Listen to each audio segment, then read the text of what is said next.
steps in the writing process. If you're sitting down to write a rough draft, you're starting at step number 6. You're skipping over all the really important stuff that needs to happen before then. And I understand why you do it, but I'm also here to tell you, if you shift that muscle memory and you build new muscle memory around a different way of doing it, it's going to serve you so well in the future, especially in college. I want you to work through the steps in the process. The good news about the steps in the process is everything that's in blue, I'm going to hand to you. This part down here that's in pink, the editing stage, editing is nothing but grammar, spelling, punctuation. It's the mechanics of the document. Look at where it is. It's the very last step before your final draft. So if you're writing a rough draft and you're skipping over the first 5 steps and you're in step 6 and you're correcting as you're writing, I tell students that's like putting toothpaste on your toothbrush and then taking a bite of cheesecake and putting both of them in your mouth at the same time. It's just super counterproductive. You can't enjoy either one. You can't accomplish anything with both of those things going on at the same time. That's what happens when you're correcting your writing while you're writing it. So I don't want you doing that.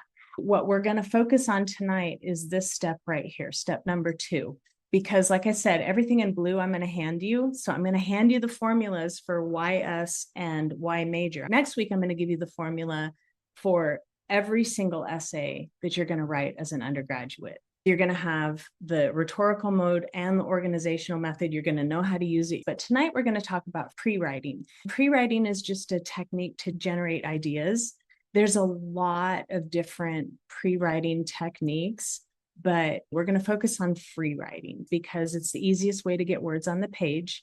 Everything about your college application essays is already mostly in your head.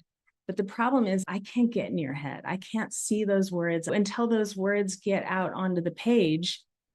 They're just in your head and nobody, let alone an admissions officer, is going to be able to see them. Free writing is where we spend the bulk of our time. You're going to spend more than 50% of your time on your college application essays in this step. The rest of it's pretty easy. Remember, I'm handing you everything in blue. And editing is the very last step, and I'm going to help you with that as well. This is where you're going to spend 50% of your time, and it's going to be in a really messy document.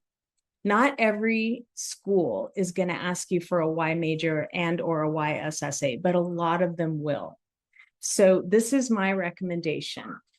You're going to have to write at least one Y major essay. So let's just knock it out. If we go back to it in another few weeks, you'll be able to revise it. Revisions happen best when you can put some time in between the writing and the revisiting of it. So that's why when students wait until a week before their college applications are due, before the application has to be submitted, they don't have the luxury of that time in between the writing and the revision to really make these essays effective. I want you thinking about, why am I applying to study this discipline? If you don't know what you want to study or you're still undecided, that's okay. We're going to talk about how to write those. For your Y major and your YS essays, you have this main document that I already showed you that I'm going to share with you, where all of our essays are housed. And we do that so that we're organized. There's going to be a different tab for every school, and we're going to be able to find what we wrote contained in one place. It's really important that you write as if you're writing to somebody who knows you well, somebody who's friendly.